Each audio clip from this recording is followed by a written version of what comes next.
Harvester machine দিয়ে ধান কাটা হচ্ছে। এখানে হারভেস্টার মেশিনগুলো দিয়ে ধান কাটাইলে মোটামুটি ভালোই হয়, মারাই করা সহ হয়ে যায় একদম।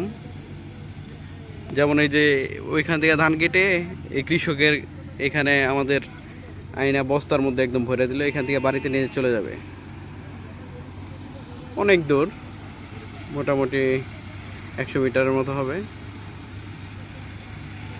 ওইখান থেকে ওই ধান কাটার পরে রিজার্ভ যখন ফুল হয়ে যায়, মানে ট্যাঙ্কি ফুল হওয়ার পরে ওই সিগনাল দেওয়ার পরে আপনার এখানে নিয়ে আসে, পরে ওইটা ধান আনলোড করে পরে আবার চলে যায়।